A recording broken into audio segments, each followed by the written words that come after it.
Hey everybody, it's Mike Duseberg from Magic Means Business. Some of my clients have been asking me, Mike, exactly how do we leverage the magic during a big trade show? Maybe we've got a couple hundred people that we're entertaining at a hospitality suite. How do we use the magic to make sure that our salesmen are in a position to build some trust and rapport with their customers and position them to have more open and honest sales conversations after the event? Well, I've got a lot of clients who have done a lot of different things to try and do that along the way, so I've taken some of their best tips and brought them down into this little video. I hope you find it useful. Let's start off with number one. The first thing my most successful clients do is they call their existing clients and prospects before the event and invite them to it. I can't tell you how important that is to have that personal invitation, just calling someone up and saying, hey, this is going to be a fantastic event. I'd love for you to be there. That's got a lot of power to it. And I also can't tell you how many times I've heard about executives that are in the planes, coming to the event, talking to their customers, saying, oh man, you can't believe this guy. He's going to do this incredible. He's got this thing with the oranges, and then he's going to read our minds, and he's got this stuff where he knows how much money you've got. I mean, it's just absolutely incredible. And those guys are creating an incredible amount of excitement and anticipation and curiosity in their guests. They're wondering what's going to happen. They're kind of excited. This is going to be a lot of fun. They're pretty cool that something's going to happen. They're looking forward to it. And that's important with these trade show events because you know that your customers are getting invitations to a lot of other events, and you need to make sure that your event is a priority to them. I mean, they might just get invited to dinner by another vendor, and you want to make sure that no, they ignore that and say, no, we're going to this event instead. And of course, you have the biggest fear, every salesman's big fear, which is doing nothing. They spent a long day on the trade show floor. They're just tired. I don't want to go to a hospitality suite. If you told them some stories, you got them kind of hyped up and excited about the event, they're going to prioritize coming to your event. And that's important. And another part of this that I think is important to add on is that my best clients also call their past and lost clients as well. Let them remember, hey, this is what it was like to be one of my customers. It was a lot of fun. Maybe you'd like to come back, give them a chance to kind of recapture that business. And of course, also calling their prospects and saying, hey, why don't you come to our party, find out what it's like to be one of our customers. Great opportunity to steal some business back as well. It's a really valuable touch point. I know that some of you are saying, Mike, I've never seen you before, or Mike, I've never heard anything about you before. And in that case, watch this. This guy is not just a magician. He's a showman, a storyteller, wit, clever, creative. I've never seen anything like it. I'm blown away. And now you have heard some things you can share with your customers. Here to help. The next thing that my clients do that's usually very successful is they participate in the magic themselves. They don't tell their customer, hey, why don't you go over and watch the magician, or they don't, invite the magician over to their table and then just, play on their phone. They actually get engaged in it themselves. That's really important because it's a shared experience between you and your customer, maybe some other customers that are there. And it's what we call a leveling experience. When you watch magic, you're fooled. You see something incredible that happens, you actually participate in it just like everyone else there, and all of you now are on an equal level. It doesn't matter if you're a CEO or if you're the janitor. You don't know how that trick happened. You don't know what that impossible thing was that happened, and now you're all equals. And that's really important because now those barriers between salesmen and customers are all gone. Now you're just a couple of people having a great time watching a magic trick together, and all that other stuff is kind of gone. And that's a great way to start getting some equal business stature, just creating some real bonding and rapport that's going to help you have more open and honest conversations, not only throughout the night, but really as your business relationship goes forward.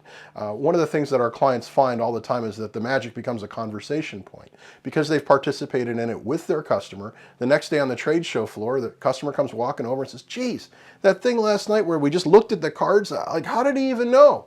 And it's a great place to start a conversation. On your next call, you say, Bob, hey man, thank you very much for coming to the hospitality suite. Hope you had a good time. He goes, man, I can't believe it. Where did the oranges come from? And how did the money get inside? I don't know. And of course, when you call him up next year and say, Bob, did you have a good time at our party last year? And he says, oh, it was great. Hey, would you like to come this year? Absolutely, I would. So really great way to build rapport, but you've really got to participate in the magic yourself if you're going to kind of create that relationship. What we're working on here is what Robert Cialdini called liking. And the idea, that we like people who are like us, people who are similar to us. And now, of course, you have a customer, maybe he's a Bears fan, you don't even like football. You kind of have to find ways that you're in common. Well, this great thing that this does is during the hospitality event, you're going to have this experience together. You're both going to enjoy it. And he's going to think, hey, this person had a good time. And you're going to say, hey, you had a good time. And now the two of you are both having a good time. You have a similar point of liking, and now you have some things in common. Simple point, but really important. Actually participate in the magic yourself. You'll have a lot of fun too.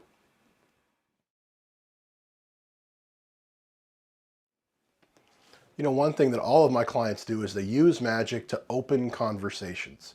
If you're trying to talk to someone that you're not really familiar with, you don't know very well, the easy question you can always ask is, have you seen the magician yet? Right? And if the answer is yes, of course, you can have a conversation about what they've seen. And if the answer is no, it is very simple. Would you like to see him? The guy's incredible. And then, of course, now you have the opportunity to invoke reciprocity. In fact, if they've already seen the magic too, you can say, have you ever seen him do this trick? Or have you ever seen, would you like to see him again? And immediately you can go find me and you can find a way to introduce them. We'll talk more about how to do that in a little bit. But whenever you do something for someone else, you say, hey, did you have a good time? Would you like to see the magician? Would you like to have me bring him over to your table? That creates reciprocity. You've done something for them and they're going to treat you the way that you treat them. And of course, they will appreciate the favor that you've done for them. So the magic is the easiest thing you can do to open a conversation that's always available. Just ask people, hey, have you seen the magician yet?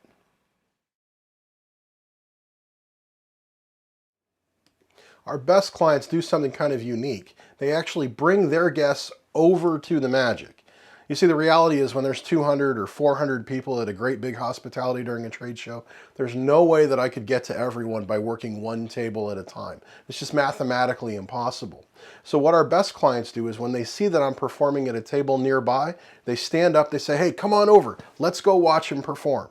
Now that's really important because one, it's going to get their client up, moving around and actually coming over to the table, and it creates some social proof, okay? It tells everybody else in the room, it's okay to get up from your table and come over. These aren't private shows that you'd be interrupting. Join in. He goes, and what happens is that starts to crowd bigger and bigger crowds around that table, and it gets more and more people involved in the magic, and it creates more and more excitement and allows me to perform even more spectacular magic because I got more people to work with. And this benefits your event tremendously because now we've got people that are meeting each other. They're meeting people that they don't necessarily know or people they do know, and so they're interacting with each other and they're connecting. This kind of engages that networking. And now all of a sudden your event really starts to feel bigger and it becomes a bigger experience. And not only does this make your event kind of into a hub as the event that everybody that's cool kind of goes to, more importantly, it creates more talk about your event the next day. People are talking about, oh, you were there, you saw him do that. Oh, you were there, you saw him do that. You'll see it all over the trade show floor. It's really important. Go out of your way. If you see me nearby and you have some friends that want to see some magic, some customers, say, look, come on over. Let's go watch and be part of it. I'm going to show you how to make that work real smoothly in the next point. This next one is actually really important. They actually introduce their guests to me during the performance. So when they bring their friends to that group, we've got all these people here that are laughing and having a good time. They're part of that crowd. And they reach out and they say, wave at me. They say, Mike, they get my attention. They say, Mike, we want you to introduce Bob. He's one of our most important customers, and we wanted to have him come over and watch some magic with you. And of course, I'll take a minute and I acknowledge Bob in front of everyone. I shake his hand, and then we do a trick for Bob, right? And of course, it's a trick for Bob, but everybody gets to watch and everybody gets to participate. And Bob is sort of the star of the show for a minute. He feels special. He feels valued. We do something that makes him look great. Right? And now we're engaging reciprocity. Again, you threw this great party for Bob. You made Bob the star of the show. He feels really important. He had a great time with all these people. Man, does he like you even more, right? And at the end of every single one of these little performances, I say, hey, I hope you guys are having a great time. I'm going to come back. I'll do some more magic later. Don't forget to say thank you to our host tonight for bringing me in and entertaining everybody. And of course, I mention the company's name when I do that. And so you'll have people that you don't even know that will come up to you if you're wearing a company name badge and say, hey, thank you very much for putting on this party tonight. We really appreciated it. That's a really powerful touch point. Whenever somebody comes to you and says, thank you, that's a great opportunity. And all of my best clients do this to start asking that person questions about who invited them, and what do they do with the company, and what other products do you use, and hey, thank you very much for coming.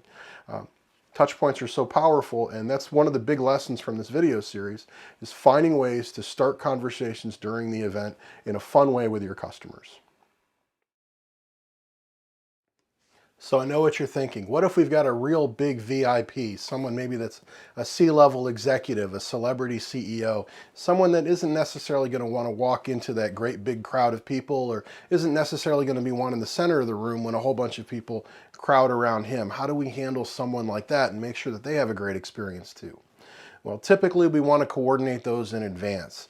We set a special time, a certain part of the room where I'll be nearby, and they'll kind of wave, and I'll be able to come over, and I'll do some special tricks just for that group of maybe 4 or 5, 10 people that they might have assembled. It takes a little bit of advanced preparation, but not very much. Usually we can communicate through text message during the show, even to make sure that everything stays on plan. But it's very simple, and we always have a list of 2 or 3 or 5 people that we want to take care of this way during a larger event. But we can't do many of them because we really want to make sure that we engage the whole group. Our best clients also know that they can't let the show end just because the magic has stopped for a little bit. Obviously, I'm moving around the room, forming these crowds. And so I'm going to finish a group of people. I'm going to say, guys, that was great. I'm going to come back and do some more magic for you in a little bit. And so our best customers, that one of the first things they do after that happens is they turn to their customer and they say, hey, why don't we go refresh our drinks, or why don't we get something to eat? Or sometimes there's a game that they can go play. They want to make sure that they stay engaged, because we don't want people to think, well, I've seen all the magic and now it's time to leave, right? I've had something to eat, I've had something to drink, I've seen the magician, I guess the show's over. It's not. I'm going to be able to come back. I'm going to be able to do a lot of magic for them throughout the night. So it's important that they stick around and engage them while I'm entertaining some other people and before I can come back again. It's a great time to talk and bond, talk a little bit about business. What are you looking for at the trade show? Not a heavy business conversation by any means, but just bonding along the things that naturally connect you. And of course, there's going to be more magic later. And as I start to come back toward that part of the room again, that's a great time for them to look over and say, hey, look, he's back. Let's go see what he's doing now, because the show that I'm going to do when I come back will be completely different from the show that I had done the first time around. And so now what's he doing now is a great way to start it. And of course, they've seen the previous show. Now they're kind of excited to see what else is going to happen next. And you always see people stand up and come over to form that great big crowd again. So don't let them leave. Don't let the party end. And there's plenty more magic to come. Don't forget that. One of the most important parts of these events is really networking. And so when we're in that downtime between the performances, it's a great idea to look around. And does your customer know anybody that was in that group that they can introduce you to? Is there anyone in that group that you might know that might be a valuable connection for your customer? My best clients spend a lot of their time connecting people at these events. And it really changes the nature of the event from being just a customer appreciation experience that's going to kind of restart some sales conversations, really makes it into a networking hub for people from all over the event. It becomes really important that everybody attend that event because they know all these other people are going to be there. And it might be the only time they see those people, sometimes all year round. So now it's a big priority. We're definitely going to go to that event. People get excited about it, and it's going to really make the event more valuable to them. And it makes you more valuable as the company that puts it on. So very important, after each one of those performances, look around. Can you connect anybody? Can you start some additional conversations? Because that's going to not only keep people at the event longer so we can come back and show them some more magic and keep building on the fun, it's also going to help invest some additional value in terms of connections and networking through the event as well. This last one is the big one. Our best customers follow up after the event. You know, you've got all kinds of reciprocity, all kinds of liking, all kinds of connection that you've built between you and your customer. They've had this fantastic experience that knocked down the salesman-customer barrier. That's all gone. You're on equal business stature. You like each other. You call them up on the phone. You leave them a voicemail. Is he going to answer that call, or is he going to return that voicemail? Of course he is. A million times more likely than he is to return a cold call or for someone that he doesn't already know, right? He's definitely going to want to talk to you. And now that you've built that rapport, you just say something simple like, Bob, I wanted to thank you for coming to the hospitality. And he's going to tell you all kinds of stories about the things that he saw and the things that happened, and how much fun he had and how much he appreciated you inviting him. And of course, then you can go back and, hey, how did the trade show go? Did you have a good time at the show? What did you see? A lot of our customers that came to our trade show booth told us that they were concerned about 1, 2, 3 different things. Probably not something that you were worried about. And of course, hopefully he's going to say, yeah, those are things that are bothering us in our business. Or, there are some things that you can do to help, because now he's in that reciprocity situation. He's prepared to have an open and honest sales conversation with you so that you can find out exactly what he needs and whether or not you can help him. The worst thing you can do is send an email after that event, because it's a tremendous opportunity, because that this person is definitely primed to talk to you. One thing you can do, if you definitely do want to send an email, is take your picture with the person while you're at the hospitality, and then as you're going home that night, send him the picture and say, Bob, I hope you had a good time. And then a couple days after the event, call him on the phone. You've got to call him on the phone, because you've got such a great opportunity to have a really good conversation because of all the fun you had with these people during your hospitality suite. So there you are, 9 things our best customers use to leverage their hospitality suite to have more open and honest sales conversations with their customers after the trade show. I hope you've enjoyed the video. I appreciate you sitting through it all. It was a little longer than I thought it would be.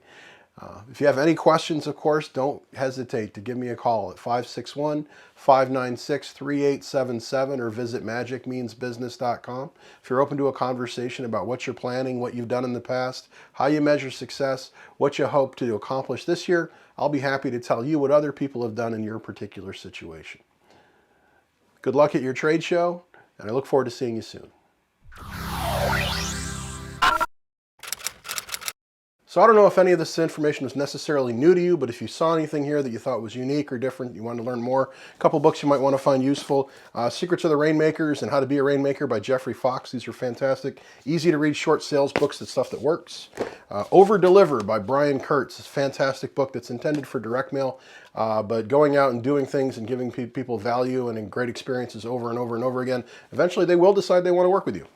If you like words and communicating and connecting and how to be a better negotiator, of course, the book that everybody recommends, Chris Voss's Never Split the Difference. The best sales book I think that's ever been written. You can't teach a kid to ride a bike at a seminar, which is not only how to be a better person who learns how to be a salesman, but also how to be a better salesman. This is the best, David Sandler's book. And of course, the granddaddy of all, the book on influence called Influence. This is the expanded version that has the new chapter on unity. Almost everything that comes out of this video is driven by what you learn in influence. If you're into sales, everything in the Sandler's book is driven by influence. It is incredibly useful stuff. You can get it at Amazon, you can get it at Barnes & Noble, you can get your local bookshop, and if you can find my house in our secret location, just off Tanner Highway in Stewart, you could even borrow them. But I don't recommend that because mine are all highlighted. So that's kind of the end of this video. Somebody ought to turn the camera off. This has gone on way too long. Oh, that's this button. Oh.